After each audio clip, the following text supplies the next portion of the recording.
Hello and welcome to the Retro Hour, episode number 4. God, we're on 4 already. Time flies when you're having fun. Yeah, definitely. My name's Dan Wood. I'm Ravi Abbott. And if you're new to the show, we're a weekly podcast from the UK covering the latest retro gaming and technology news, and also a fascinating guest on the show every week as well. And this week, we've got one that I think gamers of a certain age in the UK will remember. Yeah, this is a definite retro guest. Yeah, it's Mr Biffo. Now, if you're not familiar with him, he used to write Digitiser, the daily gaming magazine on Teletext back in the day. Yeah, Teletext is an old data service for TV. Yeah. You know, that actually used to reach 1.5 million people a week. Digitiser on Teletext. I'd be happy with that many listeners, wouldn't we?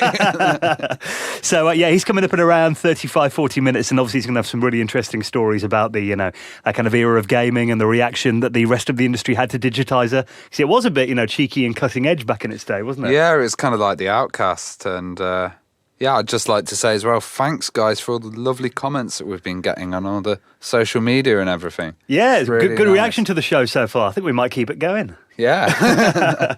Right, then let's get to this week's gaming stories then. Now, first of all, this one's quite interesting. Europe's first hotel for retro gamers. Yeah, and it's in Amsterdam. So when we went to Amiga 30, Dan was thinking, should I take my Amiga 600 and stick it in the bag and then bring it to the hotel? But we don't need to now. It's a hotel in Amsterdam that's actually got retro consoles in every room. Yeah, and they've got multiplayer gaming in the lobby bar as well. There is nothing better, though, is there, than, having a few drinks and getting together with your mates and playing a few classic games. It is, but it depends which games, because I'm just looking at this. I can't see any Amiga content, and there's an Xbox One. Not an Xbox One, but an Xbox you can't call it that anymore, can you? Yeah.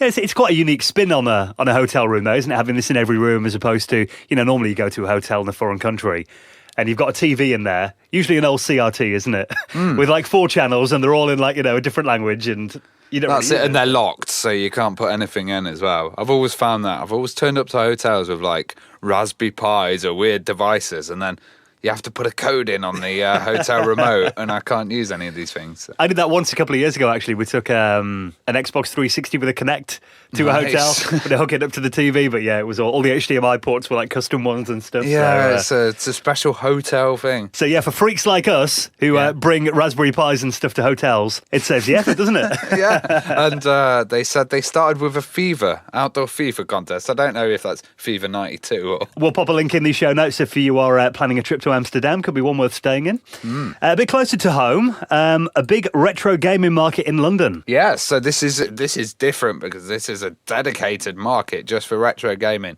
Now, in England, usually we have markets and there'll be one bloke on a store who will be selling old games or probably pirate games, but this is a full market dedicated to retro gaming, so it shows how popular it's getting again. Yeah, now they did this before Christmas by the looks of it as well, but there is another 2 coming up. There's one in March and one in July this year as well.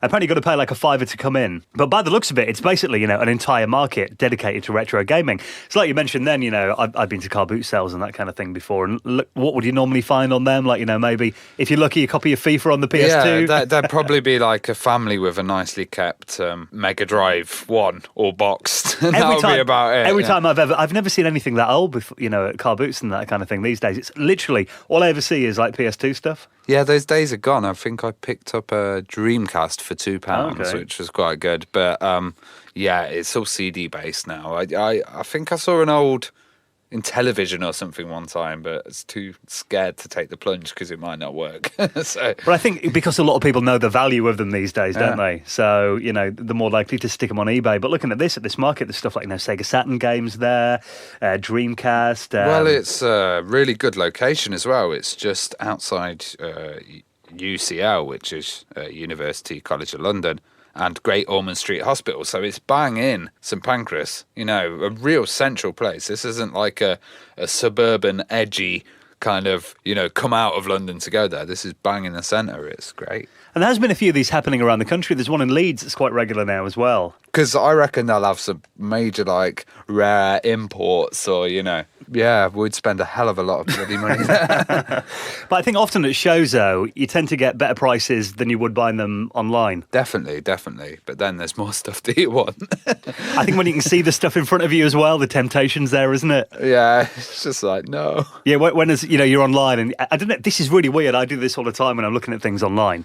I'll see a game and I'll think, oh, that looks really good, but it might be like, 60 quid or something. Yeah. And I think, oh, I'll buy that. But then like it might be £3 shipping. And I think, oh, I'm not paying the £3 shipping. Oh, those bastards. I'll wait for another one. Yeah. You know what I mean? So, but when it's in front of you and you can touch it, that's, I can be playing this in an hour kind of thing. Yeah, exactly. Speaking of buying things online, though, as well, actually, this is quite interesting.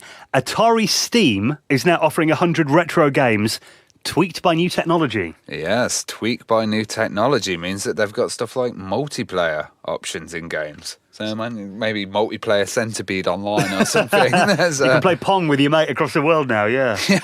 So are these downloadable? I assume so. If it's Steam, I assume it's going to be, they're saying it's one single PC title that will have all the games in it. And like a dedicated store, pretty much. Yeah. So, I think you might buy it from Steam and it will be like Atari Steam and it will have all the games. I could be completely wrong. There could be a whole rival platform called Atari Steam that I don't know about. But this is a really interesting concept, though, because we were talking about this on the show last week. That really, the golden age of multiplayer gaming was when you had your mates over to sit there and play sensible soccer or micro machines and that kind of thing. And I've often thought, whenever I go back home and see my brother, because we used to play a lot of games together when we were kids, and he always says to me, bring an Amiga along, we'll have a few drinks and a few games tonight. Together, physically together doing it. And we're playing Chaos Engine and that kind of stuff. I mean, we do play online. We play like PSN and Xbox Live. We regularly do that once a week, but he said to me the other week, it'd be awesome if we could play Chaos Engine online, wouldn't it?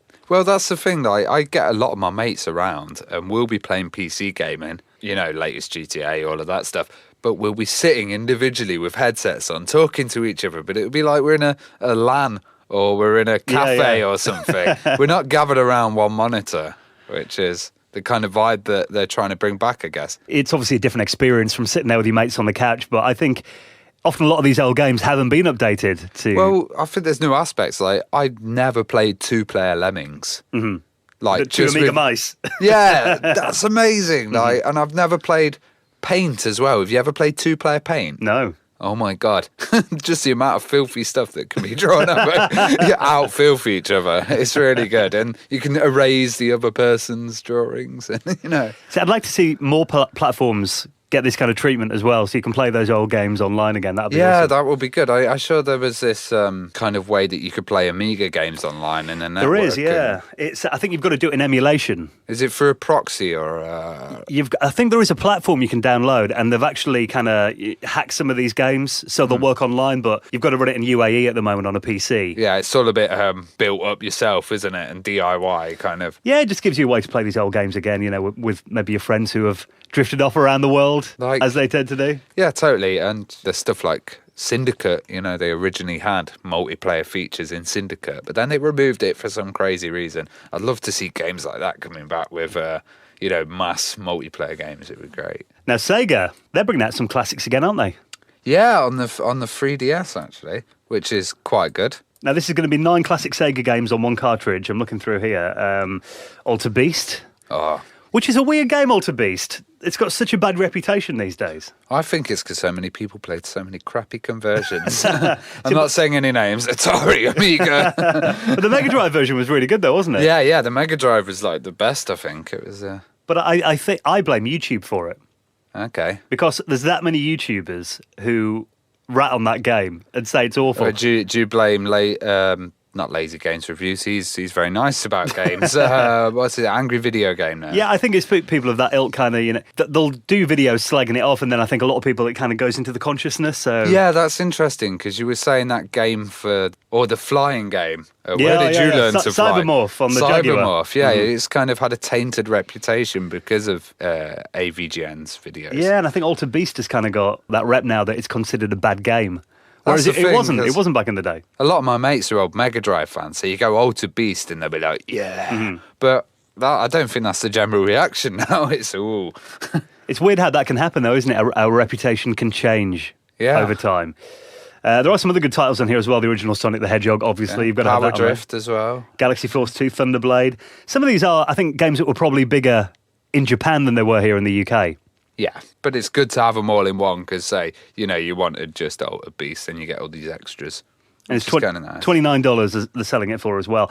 Actually, I've got the Sonic compilation on the 3DS. Okay. I think it's a 2DS title, but it's got all the original Sonic games and stuff on there. And now Sega have done this for quite a while now, haven't they? There's one on the GameCube they put out as well back in the early 2000s. Yeah. But it would be nice to see more of there are some titles in here that I don't think have had a release on modern platforms before. And Sega have obviously got, they're not the company they once were, but they've got a massive heritage. Now, do you know about this? Does Nintendo own Sega now? No, but I think they do have some exclusive license Yeah, because I agreement. noticed that a lot of the amiibos are like Sonic and all this kind of, Well, I remember, when the Olympics were on, they released a Sonic and Mario game. Oh, a racing one, it wasn't it? And Yeah. I never thought if you'd have told me 20 years ago I'd be playing a game from Nintendo that had Sonic and Mario together, you'd have been like, whatever. Ever since the early 2000s when the Dreamcast was discontinued, I think it was when Sonic Adventure came out on the GameCube. That was really the first shocker for me. But really these days, I think they do have some exclusive agreement that Sonic games will come out on the Wii U at the moment. And also, I would say that Sonic has been abused and used throughout the world a lot more than Mario. I actually think you can go anywhere and find some crap Sonic products, but I think Mario's been a little bit more controlled. Yeah, I think that they've kept the reputation of Mario as a decent franchise. Have you played the recent Sonic games on the Wii U? No, but I'm actually... Well, you need to chip my Saturn. I've noticed that there's a really good version of Sonic for the Saturn where they've gone back. Yeah, the old ones. And they've done like Sonic 2, but they've updated it and they've kept the nice Saturnness in there. So The Saturn really should have had its own proper 3D Sonic game. That was always the aim. I think that was never the happened. failing, because they had to release these packs and these there was this crazy Sonic 3D world that you can run around and find all the sketches of the original concept art, because you can tell they were trying to fill in that gap of no big Sonic game. Sonic is one game I don't think made the transition to 3D all that well. I did enjoy Sonic Adventure. Yeah, on the that was Dreamcast. good. And Adventures 2. That was probably the last good Sonic game, though. Actually, Generations that came out on the that the was PS3. lovely. Yeah, that was great. Yeah. But I've actually I kind of went through a little stage like last year actually of just collecting every Sonic game that I saw, and there's loads of them. Even like on the Wii, you got like Sonic Colors and stuff like that, and a lot of them I'd never heard of, and I see them in like CEX. Sonic for like Fishing. £2. Oh, there'll be some weird But there is just so many of them, and I went through a stage of just buying them all. And then my girlfriend, she knew I had a Wii U, and I think it was like my birthday, so she bought me a couple of the Wii U games. Okay. And I'd heard they were shit, but I thought, I won't say nasty things to her, so I'll sit down and play them, so I'm not offender. But God, that last game, I think it's Rise of Lyric or something it's called. I played about an hour of it, and I was like, I can't take any more of this. Well, I've been playing lots of emulated stuff at the moment, and there's so many of these bootleg kind of Sonic clones that are so funny. Mario is one, where it's Sonic on the Mario levels and vice versa, and I remember there's like a horror one they did. Have you seen that one? What, where Zombie Sonic? Sonic comes on the screen, the intro where he comes through the ring, and he does that, and then his face all turns blood red, and he's like, "Rah!" That sounds wicked. So it should be Sega doing that kind of thing, with their old games. That's That'd be awesome. But I think they just fail too easily. Bit of innovation again, Sega. Come on. Yeah. Now, tell us about the Retro Freak console. Then this is yet another new console that plays retro titles. That's it. These consoles, I think they're not coming out as we talk about them, but there's a ton of them, so we've got to add them in. But this Retro Freak it looks insane on the amount of stuff that it can actually do. It's, your Famicom, your SNES, your Game Gear, it's got carts for everything. And it says it's got really good emulation as well. Now, looking at this, it's not the prettiest console I've ever seen. No, it does look like it's printed on a 3D printer or something. It looks a bit like a toaster. Yeah. But it's got, you basically got 3 cartridge slots on the top. Looking at is there a Mega Drive one there in the back? Yeah, Famicom, Super Famicom, SNES, Mega Drive, Game Boy, Game Boy Color, Game Boy Advance, PC Engine. Yeah, well, there's... Master System and NES. Slots on the front here as well. TurboGrafx 16 as well. Game Boy, yeah. 3 USB ports. So basically, this is a box with just holes you can shove cartridges into all over it. Yeah, interesting. They're saying it's really good because, the emulation on it is rock solid, which is a thing. Everything else is pretty useless, like the screen filters and stuff. Essentially, it's an emulator with a kind of HDMI out. If you're willing to pay $120 £10 for that, then I don't know. We've talked about emulation before, and I'm not a big fan of emulation. I use it when it's necessary or when it's convenient. But I've got an Ouya. Ouya, yeah, I console. remember your old review of the Ouya. Yeah, Yeah, I got on side with the Ouya. Obviously, in hindsight, it wasn't the most successful console ever. But I think a lot of people bought Ouyas to mod them. Well, you didn't have to mod them, actually. You just download, there's a load of emulators that are available in the Ouya store. And you've got a great little portable platform that you can take around to your mate's house or whatever. But again, I mean, same with this Retro Freak console. It gives you stuff like save games. Save games, yeah, patches, but also it's saying here, like, look at the console little handheld controllers. They look a bit flimsy and shite. The ones that come with it. Yeah, but they're saying, you need the original ones as well. So I don't know how this would work if you plug in a Game Gear game and then try and run it on a SNES controller. With a lot of these modern consoles, I mean, like the Ouya, for example, you can sync like a PS4, PS3 Bluetooth controller to it. But also, I mean, you can get stuff like USB adapters for Super Nintendo controllers and that kind of thing. So I'll tell you, the Ouya had a really nice controller. The one that came with it? Yeah, I thought it looked nice. I don't know how it felt. It got a very bad reputation online, actually. But I think there was a problem with the early systems that they had some lag. So between the controller and the... it was just half a second. You'd do something and it wouldn't respond instantly. I mean, the machine I got, I've never experienced that. I've always been all right with mine, whether it's something they fixed, later rev or something. Yeah, it might have just been the early Kickstarter ones. But these systems are interesting, though. The fact that if you don't want to go to the hassle of setting up your own emulation system and all that, you can buy this and it's plug and play pretty much, isn't it? So. Yeah, well, we're going on to another system as well that we've got here. One that I just found at Argos, because no one seems to be talking about these Argos ones.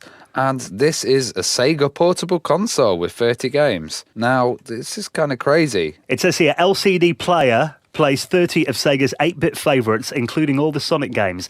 Now, do you think this is some like kind of marketing guy at Argos has wrote that? Because when I think of Sega, I don't really think of 8-bit games, especially not Sonic. I know it was out on the Master System. No, but maybe they mean 8-bit as in all Sonic games for the Master System, which would be like, yeah, but the reviews that I've seen of it looks really good, and it's only £30, so that's quite good if you want something to keep your kids entertained. Yeah, looking at this, it does play Master System and Game Gear games. So what, originals? No, I think they're just ones that are built in. Okay. So, but it's got 30 of them built in. It doesn't look all that much like a Game Gear, to be fair, but it's... Yeah, it looks like an N-Gage. But there are so many of these coming out, and it's obviously a cash-in, isn't it? The good little stocking fillers at Christmas and that kind of thing, aren't they? Yeah, that's it, and I think we're going to keep discussing these, because no one else is, and we're going to have tons of these coming out. I think it's just going to keep happening. I've only got one of them, though. I've got the Atari Flashback. Yeah. So, my missus got me that a couple of years ago. It was actually really awkward, though, because I was never a big Atari gamer. It was kind of a bit before my time, you know, when the 2600 was out. And my girlfriend's dad has got a 2600 and he's really into it. And then it was actually on Christmas Day, not last year, year before. We're going to Samantha, my missus' parents, for Christmas dinner. Yeah. And she's saying, we started talking about... she might buy her dad like a new Atari or something, or you might get it out the loft, and I'm like, I'm not a big fan of Atari games. I find them a bit boring. Now, obviously, there are some good titles on the 2600. Yeah. But I'd said that to her, just kind of came out. Oh, Atari's a bit shit. Yeah, I was like, I kind of meant I haven't got that many fond memories of it. Yeah. So then we get there, and I've got a bag of presents waiting there. First thing she bought me, the Atari Flashback console. So it's a bit like, so you're backtracking. Yeah, you're just like, I felt my awful. God. And then, I said, let's set it up. It's fun, isn't it? Actually, we did have a good laugh playing it and stuff in the end, but it's... yeah, I guess there's titles that were ported as well that you would have recognised. So, yeah, playing Pong and that it's kind of thing. arcade classics, isn't it, Atari? That's It is, yeah. kind of... they invented it all, really. But for the average guy in the street who's got, I used to have one of them back then, and this is a much more convenient way and of they're playing cheap as well. Yeah, I mean, this is 30 quid. Yeah, it's not bad. Now, talking about arcade machines... You guys may have remembered when Dragon's Lair came in. Was that the first Laserdisc game? It was the first Laserdisc, and if you don't know about Laserdisc, it's the size of a vinyl kind of CD. Yeah, it's literally size of a 12-inch record, but the shiny like a CD. Yeah, so they used to have these for these, like, Dragon's Lair is like an interactive movie, and they used to have these giant Laserdiscs, and they said that the machines were really unreliable. Mm-hmm. They'd always skip. They'd often have two because one would be broken down. Yeah, it was awfully unreliable. So now what they've released is they've actually released an SD card replacement, but for the old arcade machines. So If you've got one lying around. yeah, you can use the jammer boards on this, I think, and that's the kind of arcade standard that was out. And they're saying, the Laserdisc format's already suffering laser rot. Well, you do find that, though, with very old optical discs. Oh, don't tell me my CD32 collection's all going to rot. Well, I think it's more the laser intensity kind of, over time, it gets weaker and weaker. So they're often, when you open an old console, a lot of them have tuning pots. Yeah. So you can actually turn up the intensity of the lasers and stuff. I must admit, I've never had much success doing that. Usually it makes it worse. Yeah. I try doing that. And I guess these are kind of, 19... Those were 83, I think this came out. Yeah, very, very old technology. So this means you can just stick your SD card in, no skipping, all your kind of games. So it's a cool little device. I remember the first time I saw Dragon's Lair, it was probably in the mid-90s, actually. There was an arcade at the seaside I used to go to, and they hadn't had any new games in for like 10 years. Yeah. So it was all like, early 80s stuff, but they did have a Dragon's Lair Laserdisc machine there. And I remember it was very awkward timing on Dragon's Lair. You'd kind of walk over a bridge. Yeah, you had to know it. Yeah, but you did have to know exactly when to press the buttons, and that it was a very, very frustrating game, but it was a proper cartoon. And I remember the Amiga version. Amiga handled it quite well because they could redraw the animations as anims, not FMV video sequences. But pretty crap game, though. Yeah, pretty crap. Really, I could never get past a bridge to get in a castle at the beginning. Yeah, I could never even get past that. So, and because it was a Laserdisc game in the arcade, I remember this one I was in. They charged about 50p a go for it as well. You know what I mean? Well, yeah, it must have been a more expensive price on that one. And this device is called Dexter, by the way, which is a nice name. Well, Laserdiscs are interesting as well. I mean, I'm not a massive movie buff, but I do remember being a kid, and there was a video game shop I'd go into called Chips. It was called. And they had one room was like games, and then you go through this little door in the back, and they'd have like a movie memorabilia store. Yeah. And there was a load of laser discs in there as well. So me and my mate would always go through. It was probably about maybe 92, 93. And we'd go on a Saturday afternoon, we'd always go and have a look, with our £5 pocket money. Yeah. And we'd go through them and be like, my mates always like, oh yeah, I'm going to get a Laserdisc player and all that, So we never did because it cost a fortune back then. They were so expensive. I remember I went into, I think it was Sherwood Audio shop in Nottingham, and this was about 91, and they had this giant machine. It looks like a washing machine. The top of it's been sliced off or something, and it was like that big. Vibrated your room when it came And there on. was just this salesman putting these giant discs in, and I remember seeing the video footage and thinking, oh my God, the clarity on that. It's amazing. And now I see it and it looks awful. But I think it's just how cool they looked. Yeah, they looked really cool. And, CD... They were they out before CDs? Must have been a similar kind of era, early 80s. But it must have been before CDs because they kind of had the vinyl, and then they made the CDs, which was just a smaller Laserdisc, I guess. But it's... I remember reading that you could only play you'd have to turn the disc over four times in your movie. They had some two-sided ones,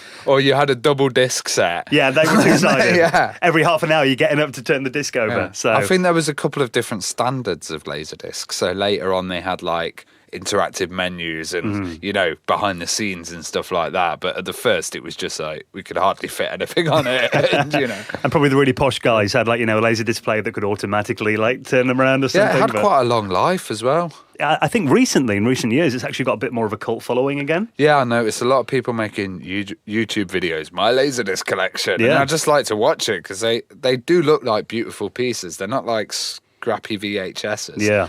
They're really well presented. Sometimes you get pictures on the disc as well. Yeah, the artwork was very nice, wasn't it? And because it was so big as well. Yeah, it's like a big piece. Now, the PlayStation has got a new device that lets you replace your CDs, as we've been talking about there. If you haven't got a hacked PlayStation 1, you'd like to play some of these old titles. Yeah, so back in the days, we used to have a thing for the PlayStation 1, which was the pen trick, swap trick, which...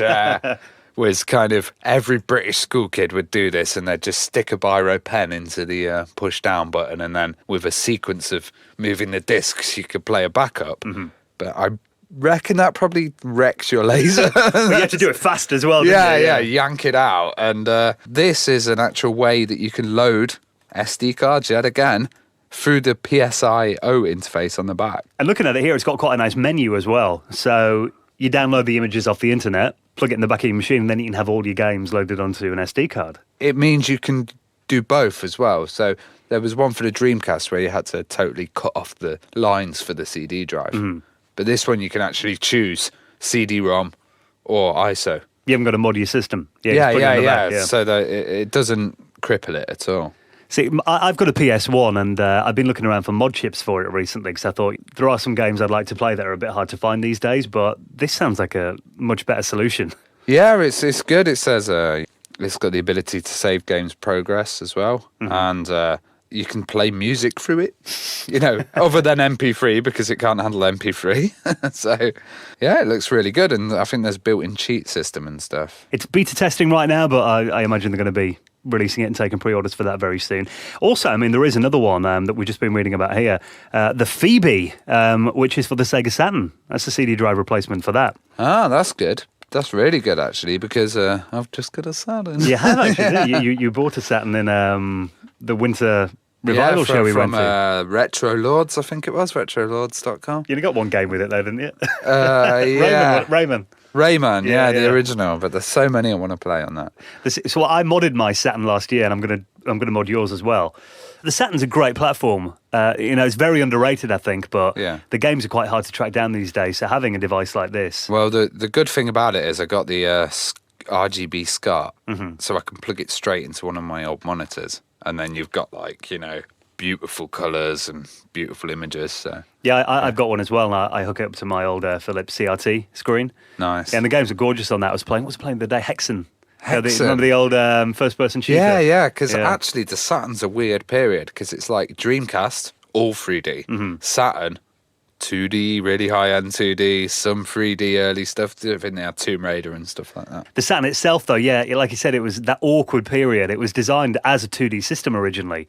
And then all of a sudden, the guys at Sega were like, oh shit, 3D is actually going to be quite big. Actually, the guys at Sega turned around and said, when RPG games and the 2D were the highest selling thing on the Saturn and what everyone was expecting, Sega's future is not RPG games and role-playing games, and we won't be doing them. And it's like shooting yourself in the foot completely. But I remember, the Saturn actually was already out in Japan around the time the 32X came out here. That was a problem. I think Sega Japan didn't tell them Sega US about the Saturn, and they both developed new models and then went, what the hell's this? Well, I actually heard it was basically Sega of America said, the Mega Drive's too popular here, we're not ready to replace it yet. So they didn't want to bring out the Saturn yet, whereas but gamers, they were reading the magazines and reading about the Saturn. Who the hell was going to buy a 32X when you knew its shelf life was limited? And then developers come and they go, what, are we going to wait for the Saturn to sell more or the 32X? And it just... Awful time, but the Saturn's a good console, though. I've actually got the 3D controller for it. Okay. Which gives you an analog. It's a bit like a Dreamcast controller, really. Nice. I think the Dreamcast controller was based on the Saturn 3D controller. So you've got a little analog stick on there as well. And it's got a really nice D-pad, but for games like Hexen and Tomb Raider and that, it's a lot better than playing it with the standard controller. That's it. And we've also got some other news, which is a Japanese publisher has found NOS. Now, if you don't want NOS, yeah. New old stock. Yeah, new old stock. So this is basically stuff that's shoved in a factory and then no one knows about it for years until someone goes, oh, what's this? Oh, I'll put it on eBay. So these are a bunch of old Super Nintendo games, factory sealed. Factory sealed, yes. Well, it says, the fact that they do find all this old stuff, it makes you wonder what's lying in factories all around the world, doesn't it? Yeah. Well, here they're saying one of the games that they've got new old stock, Natsumi, was $1,691 the last time it sold on eBay. So these are rare games. Yeah. I think that's Pocky and Rocky was the game. Pocky and Rocky, I can't say I've ever played that. And there's Harvest Moon as well for the N64, and I know that was a particularly popular and expensive game, I think. but sealed, you know. I wonder if they're going to be selling them for £1,600 or when they'll stick them on at 99p starting. Well, we'll see what they get. That's crazy, though. But I remember there was a guy selling a bunch of new old stock Amiga CD32s last year on eBay. Yeah. Well, that was weird because there was a whole factory. What happened was the Amiga, they sent it out to get from Malaysia to be processed. Where they were being built, the consoles. They sent them to America, and then they couldn't sell them in America because of there was a different copyright issue. Yeah, that's what killed the CD32, really, so wasn't they it? shoved a load in Canada and tried to kind of get it to come down dodgily. But then there was crates of it left in Malaysia, and this one actually got found by a factory. I think it was part of the Malaysian government that actually owned it, because with the liquidation... They seized it, didn't they? They seized the property, yeah. But then that's just been lying there in a box in the corner for like 20 years. Yeah. Crazy, it's the same with Amiga 1200s. Petro Chischenko from Amiga Technologies sent a load to India years ago, and then the bloke rang him up like, "Oh, I've still got your CD for your 1200s," and he's like, "What the hell?" He's been selling them all on his Facebook page, I noticed last year, didn't he? Yeah, he just posts pictures of him with crates of them. Good little retirement plan there, wasn't it? That's it. And our final story this week then, it's about the Amiga. Yes, this is the Amiga Games list. Now, I did not know there was such a thing that existed. But apparently it's been around a while. Yeah, so the Amiga Games, they've released thousands upon thousands of thousands. I dare anyone to try and collect it. And this guy started a list in 1991, and there's 11,000 games on this. 11,865 Amiga games. That's a lot, isn't it? That is an insane amount, And he's kind of updating this list, and we'll put a link to it in the description, because it's really amazing reading, because, 11,000 games all through letters. You can see all the different versions of them, all the kind of fake clones, because everything's worded similar, and if you've got that smug mate who's like, yeah, I've got every Amiga game, then you're like, actually, you probably haven't. Yeah. Unless you've got a giant warehouse. Yeah, or 3. Obviously, all the links will be in the show notes, as we do every week. Thank you so much for listening, guys. You can, of course, download the podcast every Friday from the website, theretrohour.com, iTunes, and on YouTube now as well. Yes, YouTube, and we've been getting some good comments on that, so subscribe. Yeah, keep your feedback coming in, guys. Always nice to hear from you and any topics you think we should be covering, anything like that. It makes it all worth doing, Absolutely. We'll be back next week, and now, for those UK gamers who remember Teletext, I was a religious reader of Digitiser back in the day, so it's amazing talking to this guy, Mr Biffo, who was the man behind Digitiser, coming up for the next half an hour on the Retro Hour, and we'll catch you next week. See you next week.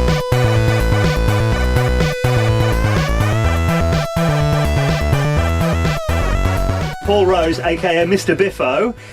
We'll start at the beginning. How did you land the job at Teletext originally? It was a case of not what you know, but who you know, really. But I used to do Teletext graphics for Ladbook Racing, the bookmakers. Oracle was closing down, Teletext had taken the license from them, and it just happened to be that someone I'd worked with at Ladbooks lived in a flat with someone that worked at Teletext, and heard that they needed a guy to do their graphics. So it was that, really. I went in there and I did some drawings for them that day, and they offered me the job there and then. So how did Digitiser start then? Well, it was by accident that I got involved with it. The teenagers section, which Teletext had already been planning to do prior to my involvement, was going to have a games page, which was just literally going to be a couple of pages in amongst, kind of teenage agony aunt type columns.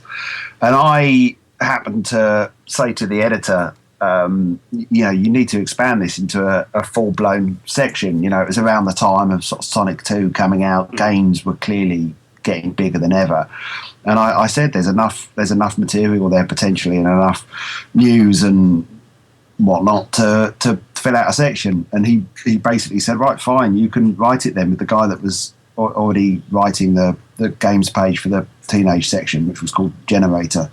And that was that, really. I'd never written anything in my life prior to that, and somehow it ended up kind of becoming 75% of my job, and the other 25% I carried on doing the graphics for a long time.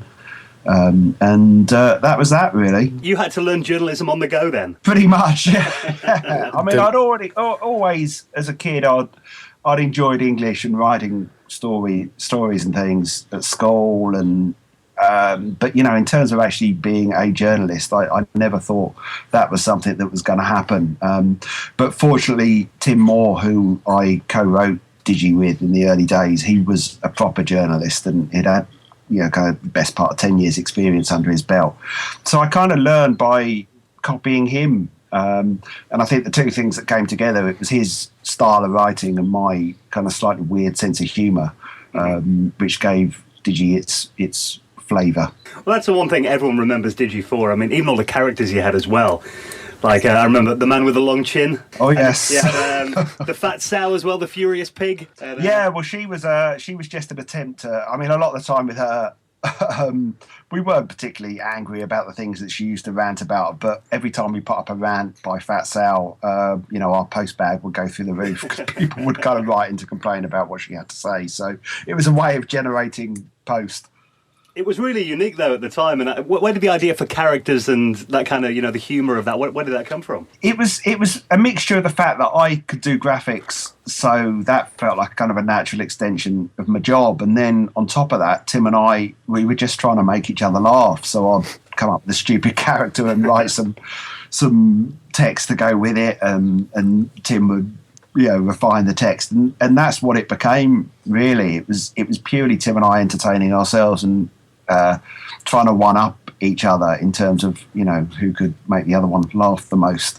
Were you getting a lot of feedback at the time? Because I guess you being a free magazine on the television compared to one in the shops, you were probably massively popular.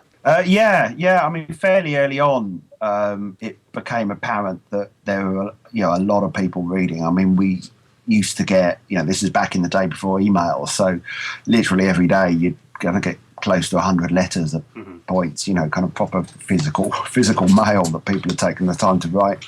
And the early post bag was mostly filled by Amiga owners who were complaining about the fact that we'd said we weren't covering the Amiga because it was a dying... Never tell an Amiga owner that his platform's dying. Yeah, well, we were proved right in the end, weren't we? So. Yeah, but they'll still defend it to this day. It's hilarious. Oh, I'm sure. Yeah.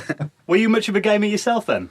Yeah, I mean, I'd always played games, but I think at the time that I started to write Digi kind of by accident, that I wasn't the kind of heavy gamer that I had been, kind of in previous years. I'd gone off it a bit. I was a dad by that point, and I had a young daughter, and I think my priorities changed. I still had a SNES and I had a Mega Drive, but I didn't play them as religiously as I had done when I was a teenager. But that changed pretty sharpish. I mean, Tim, for a start, wasn't a gamer really at all, so I had to pick up the slack in terms of the sort of gaming knowledge, and I still read all the games magazines at the time, kind of Mean Machines and CMVG and the like, so I kind of knew what was going on. But games were expensive, and I wasn't rich by any means at that point, so I could only play the occasional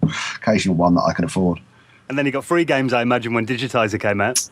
Yeah, it's awesome. It was literally, early on, it was, we struggled to get contacts with the PR people. I think they just didn't take us seriously because we were on Teletext, and Teletext was kind of, the scrag end of the media in the UK. Mm-hmm. So we kind of made a deal with an importer who had a shop down in Park Royal in London, and we used to just go there and come out with a huge box full of kind of import games and Game Gears and things. And I remember the first time we did it, and we kind of tried to be all cool when we were in there, and we just came out and looked at each other and just like jaws dropped. It's like, can you believe that just happened? Like Christmas Day for a gamer, I imagine. Yeah, it was surreal. It really was. Now, Digitiser, it started, was it 1993 you began? Yeah, 1st of January. Yeah, well, it was like, so obviously that period of gaming, those early years, you started in 93, that was, Amiga, Mega Drive, Super Nintendo. And then, by the time it finished, it was like the PS2 and Xbox were out. You charted like a massive, if not the biggest change in gaming over that decade, didn't you? You must have seen it all. Yeah, well, it was notable that the first gaming event that we went to was the launch of Sonic 2, and that was in many respects the sort of first time any of the big games companies had kind of done a launch on that scale. You know, they hired out Hamleys for the night, and you know, all the celebs were there. Right Said Fred, Tucker Jenkins, all the big names. But that was just before we launched, but we got to go to it somehow. And yeah, I think that was the starting point of games kind of becoming mainstream, really, rather than a slightly sort of geeky underground hobby for boys. It became something from the point of Sonic 2 onwards, which everyone did. And so it was, you know, probably the most exciting time imaginable. And then obviously the 3D era came out with the PlayStation and the Saturn and everything. Did you notice that was a big change? Yeah. I remember going to the launch of, what was it called? Seventh Guest or 11th Hour? One of those early CD-ROM games. And at the launch, they talked about the Nintendo PlayStation, which was going to be the CD-ROM drive that Sony were making for the SNES, and how it was going to be on there, and how this game was going to change everything. Which obviously the game itself didn't, but it certainly sort of held in the CD-ROM era and the games becoming 3D in a slightly. They've just found the prototype of that, haven't they? And weird. Yeah. It was. I still remember seeing the PlayStation. The first time I ever saw the PlayStation at a trade event, it was in a glass case. You know, kind of when you see movies where they, you know, are doing a heist and they're going to go in. There's a diamond on just one spotlight, you know, highlighting it. But yeah, it was, it's weird to kind of remember back to, there was a time when the PlayStation was going to be a Nintendo branded machine. You must have seen some systems out, particularly around that time. I mean, it seemed like there was a new console out every week at one point in the mid-90s. Were there any systems you saw that you just knew were going to fail? Oh, God, yeah. I mean, you know, Jaguar, 3DO, you know, CDI, all of those, CDTV, instantly just in. It was always the ones, you know, in every case, it was just bad hardware design. CD32, the Commodore console. You picked it up and it felt so hollow. The thing practically rattled. That lid was awful on it as well. It was really fluffy. That awful kind of bone-shaped controller that just fell back to front. It was. I think you can tell a lot about a piece of hardware by how solid it feels, and it was awful, that thing. So I mean, all those ones that came out over that time that flopped, I think.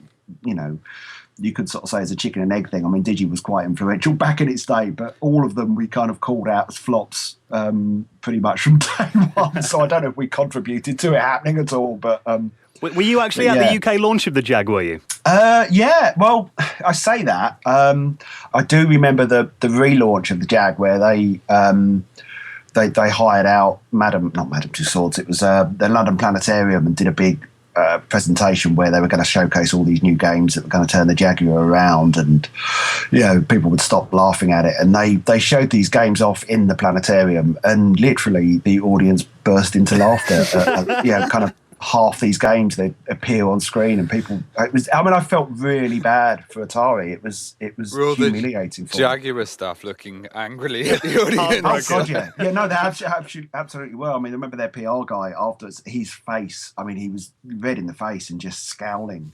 He wasn't a man to hide his emotions. Now, Digitiser. Whenever I used to read it, I mean, I was an Amiga user, in the early to mid 90s. You were one of them, were you? Well, I do remember there was even petitions like on Amiga Dismags and the early days of the internet saying you were disrespectful to Amiga fans and stuff.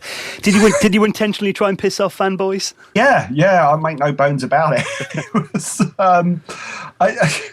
it's weird because it's sort of slightly suicidal to do that when you're trying to build an audience, really. But I think the section of the audience that we didn't piss off really liked the fact that we were pissing the rest of them off, so it kind of built a degree of loyalty among those people who we hadn't driven away. But we were lucky as well. It's not like today with websites where there's 1,000 different websites all competing for one another. In terms of the media at the time, it was the magazines and then us. So there was no real alternative to Digi in terms of Teletext Daily Games Mags. So we could afford to do that. I don't think Kotaku and Games Radar and the like could really get away with it now. I always think as well that even though, it pissed you off, you'd go on the next day just to see what you'd say next as well. So it didn't stop you reading it. You just got more angry. Now, I obviously, Digitiser was a daily magazine. Did it take a lot of time then? Was there a lot of work went into that? Not really. So that's really bad. But, every page was 60 words or something like that. And then, we'd have 1 to 4, sometimes a few more frames per page. Or so, you're kind of talking 240 words, I don't know, a couple of thousand words we had to write every day.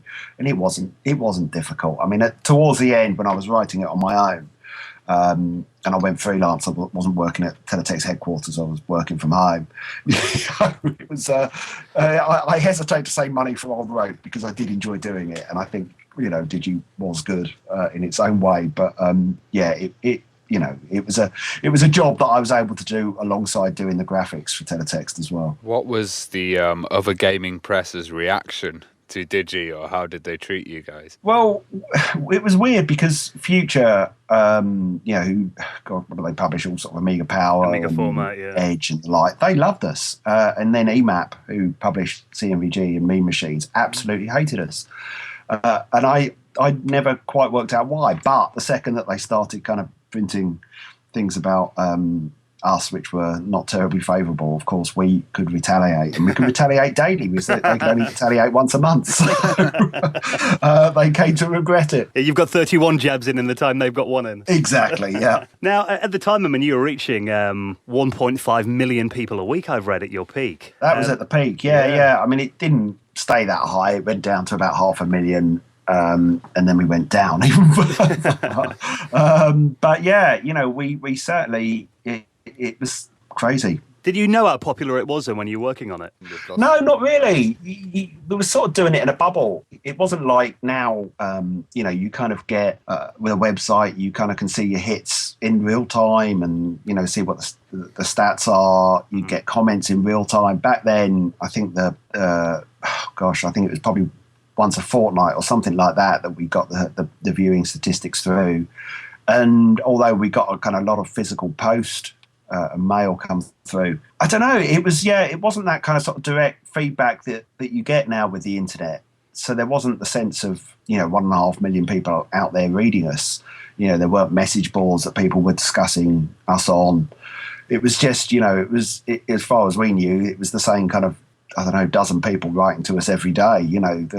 The hardcore. We didn't realise it sort of went beyond that until it ended, really, which is sad in a way. But at the same time, maybe if I knew how popular it was at the time that I was writing it, it might have, I don't know, messed with my head a bit. Now, your style and humour was obviously pretty edgy, as we've covered. I mean, the rest of Teletext was obviously a little bit quite pedestrian and straight-laced in many ways. Did it ever get you in trouble? Yes, repeatedly. If there was anyone that hated us more than Amiga owners and EMAP, it was our bosses. They pretty much from month one seemed to want to get rid of Digitiser and take it off the air. But unfortunately, we were popular, so we had that as a kind of armour. And I remember fairly early on the features editor describing us as the guys that had saved Teletext, because I think Teletext as a whole had quite a tricky and bumpy ride in the first 6 months to a year. Digi was about the only thing that was considered a success, but I mean that soon changed because they started to see us as troublemakers. And probably the one that angered me the most was we had a staff training day. It was one of these things that you do once in a while, which is sort of team building. And the morning it was various lessons on how to be a good journalist, and in the afternoon we had to kind of do stupid team building exercises. But one of the exercises in the morning, it was the question was posed: what would you do with regard to your section if the royal family were killed in an avalanche while skiing? And the first guy to answer said, first thing I'll do is go straight to Digitiser and just check they haven't put any sick jokes on there. No and way. That sounds like he was saying it as a joke, but he wasn't. And then everyone else said, oh yes, yeah, that's absolutely the first thing you should do. So as a journalist, not change your kind of mastheads to put up a kind of obituary, or it was literally check Digitiser. And I it was at that point that I kind of thought, wow, they think we're so much worse than we actually are. But it angered me that I was sat in the room and they were talking about me like that. Everyone's nodding their heads like, oh yeah, absolutely, yeah. Oh yeah, they were taking notes. That people were writing that down. So I don't know if that entered into any kind of official paperwork at Teletext. In the event of the royal family dying on an avalanche, this is what you must do. Step 1, check Digitiser. Now there's you and Tim working on it daily. How many other people worked on it as well, or was it just mainly you guys? It was mainly us two, and then a mate of mine called Adam Keeble came along, I don't know, in the first sort of 3-4 months, and he wrote some reviews. I mean, he had an Amiga, so we were able to kind of finally appease the Amiga owners because we managed to get someone who had an Amiga who could review Amiga games. So he did some of those, and then he kind of inputted the letters and I think the cheats pages and the charts, so all the kind of sort of dog's body kind of work that Tim and I didn't want to do. But I mean, Adam went on to become a proper member of the Teletext staff and worked on the sports pages, and he got replaced by a guy called Sean, and then he got replaced by a guy, another friend of mine called Gavin Lambert, doing the same sort of thing. And you had Stuart Campbell working with you for a while, is that right? He didn't work directly with us. We became friends with Violet Berlin, who used to present the TV show Bad Influence, and she wrote a column for us.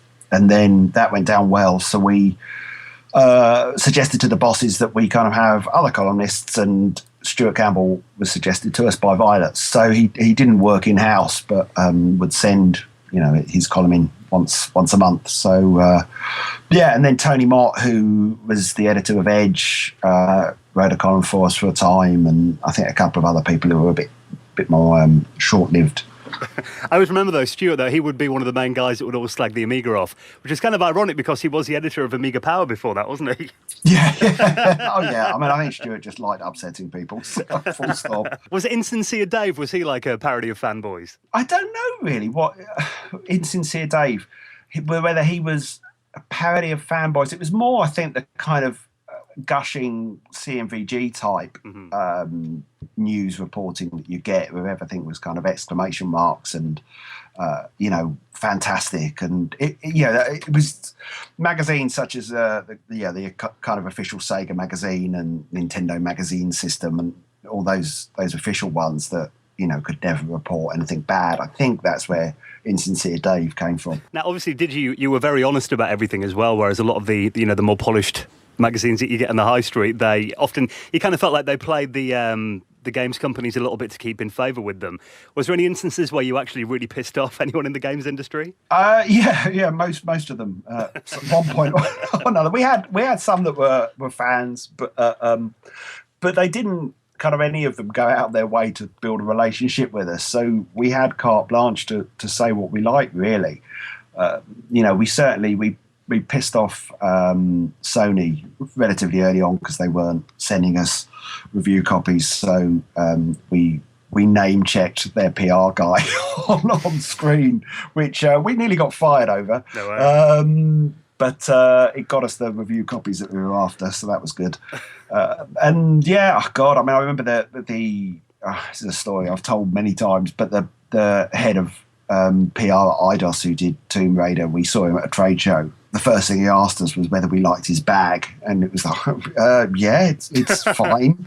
And apparently in our write-up, which we'd completely forgotten about, but clearly he had taken it to heart and made sure he had some sort of manly bag over his shoulder before he met us. So the way I kind of see Digitiser is like a kind of a Viz magazine of games reviews. Did you take any influence from that? I love Viz. I wouldn't say it influenced it, really. I read Viz from, when I was kind of 14, 15, discovered it the way a lot of people did, and you could quite believe that was being published. But it had. I always saw Viz as a parody, really, of kind of British comics and newspapers and magazines, whereas I never saw Digi necessarily as a parody. It was purely just Tim and I trying to amuse ourselves. There was no kind of thought of, let's try and be like this thing or be like that thing. It was just kind of tongue-in-cheek kind of humour. Yeah.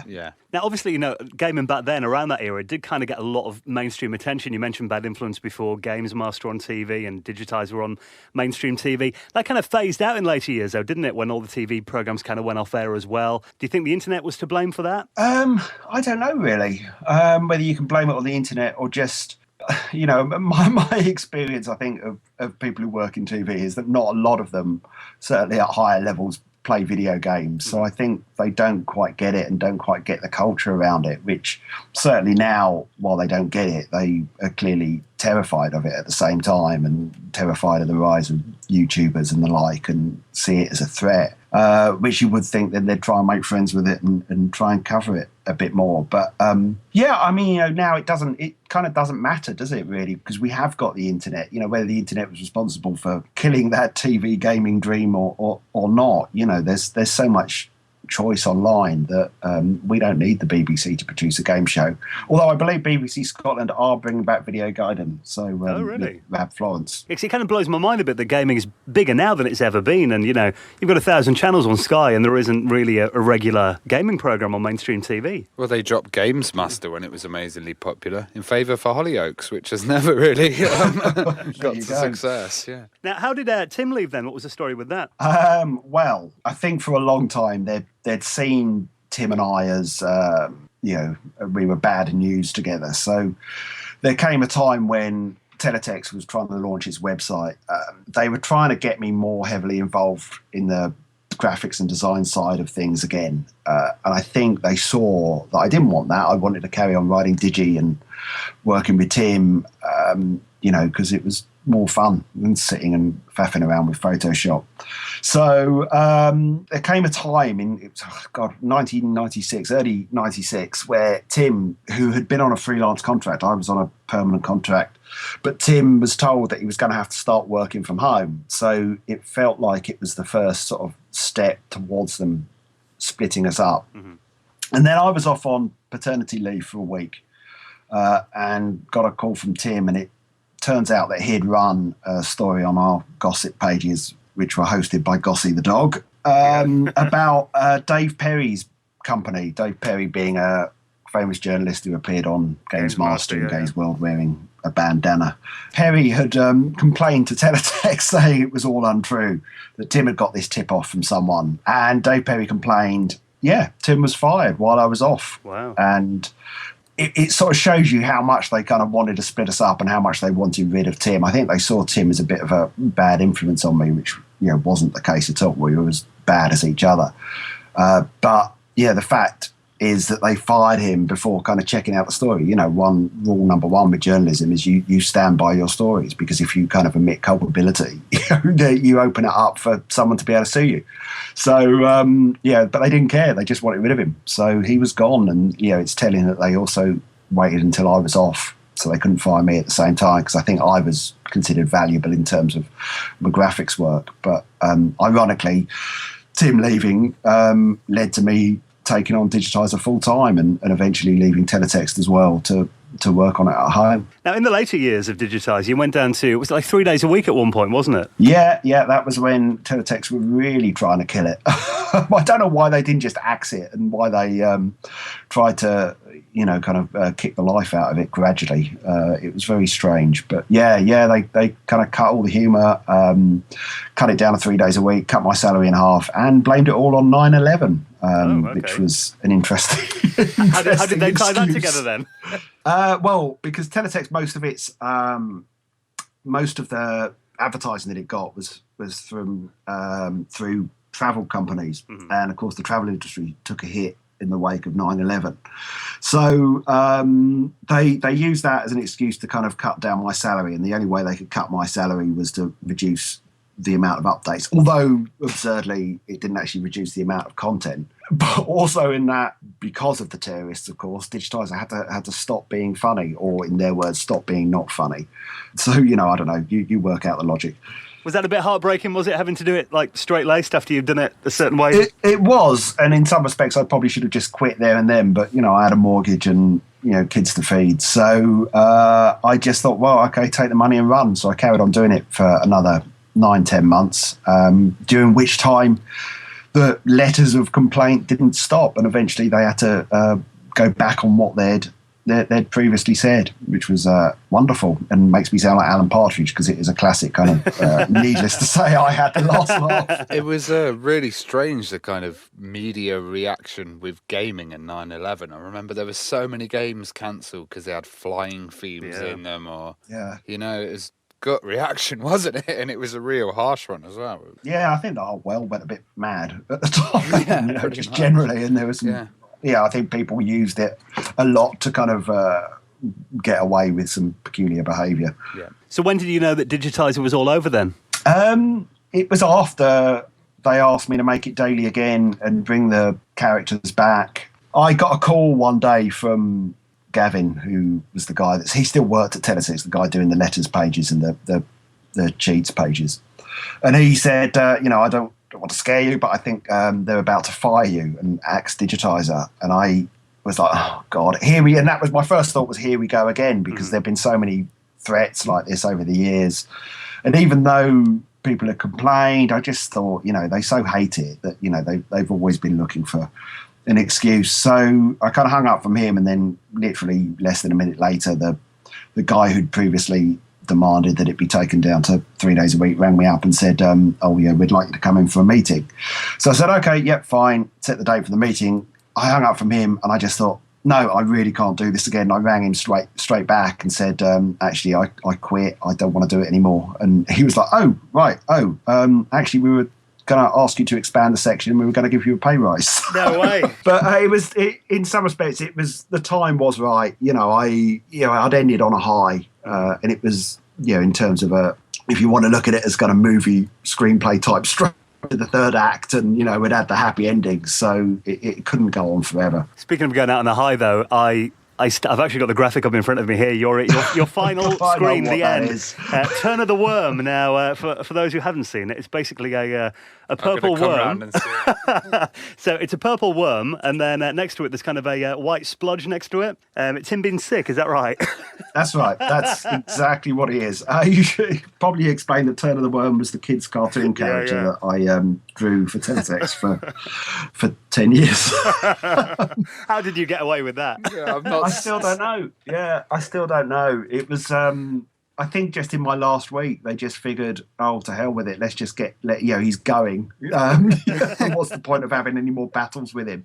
And there were other things as well that a lot of people missed that I just got away with in those last couple of weeks. They were just letting anything through. And it was weird because, Digi wasn't quite as bad as people think it was, but in those last 2 weeks I thought, well, I'm going to live up to what all the editors and sub-editors have always thought we were, and I think every page pretty much, certainly in the last week, had some sort of concealed filth in there. Go out on a high. Yeah, nothing to lose at that point, did you? Yeah.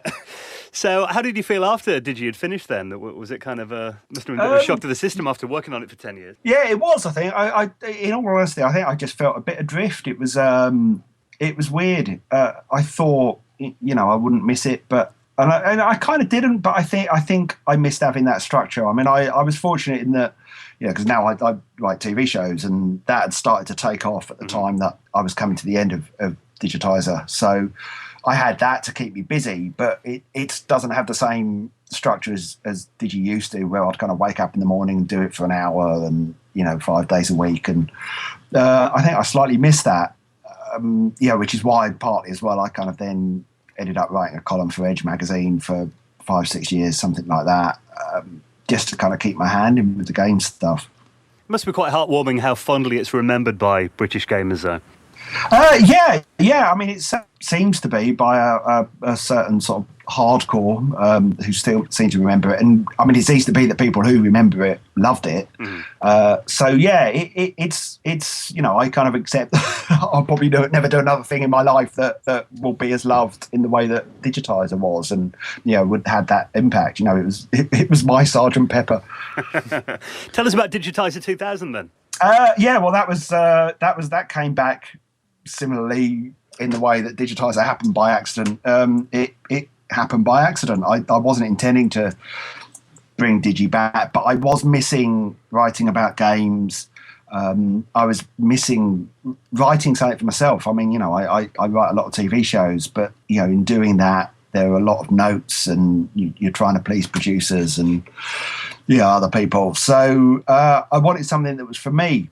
And then it is always tricky to talk about the origins of Digitiser 2000 because it was inspired by a real person. Anyway, I stumbled upon someone online who I used to be aware of from the days that I wrote Digitiser, who was a games journalist at the time. And I wrote something just purely for my own entertainment, inspired by what I'd read online by him. And my girlfriend read it and she thought it was really funny. And she thought, it's a shame that you're not doing more of this sort of stuff. So I just put it online and then kind of came out of Twitter retirement and I think started posting up stupid jokes, and it kind of, the Biffo's back. He was vanished for ages. And then I just realised that there was still love for it out there, that people had missed it and I'd been in writing it again or writing Digi-like stuff. I realised how much I'd missed it, and so it became more of a kind of proper website. And then people started saying, well, we'd like it to be a bit more permanent, so we'll give you some money to do that. So I set up a Patreon fund, and people very kindly donated to that. And yeah, we're now selling T-shirts, and we're pretty much a daily site. I liked your Minecraft video that you did as well, because I like the way you kind of have sarcasm in there and the style of other videos on YouTube.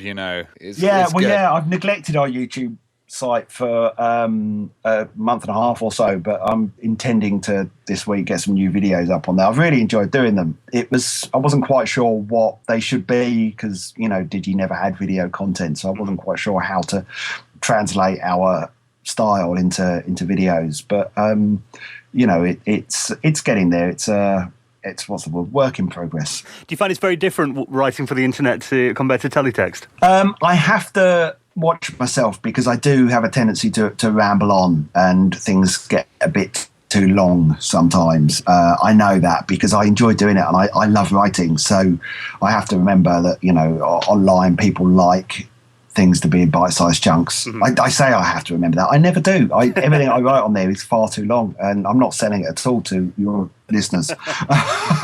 But if you have time and you want to read it in bed or something, it's better than a book. That discipline of having 60 words a page as we used to on teletext, it was a great discipline. I think it helped me to learn how to kind of structure sentences and paragraphs and things. But no, I do. I love the freedom. I'm part of the reason why I'm doing the new site is that I love the freedom that I can just write whatever I want, really, for as long as I want. And it's great to have it back as well. I mean, if anyone hasn't seen the site yet, digitiser2000.com. I'd implore anyone to go along and have a read, especially if you've got fond memories of Digitiser. Bless you. Mr Biffo, thank you so much. Thank you. Thank you. No, it's been a pleasure.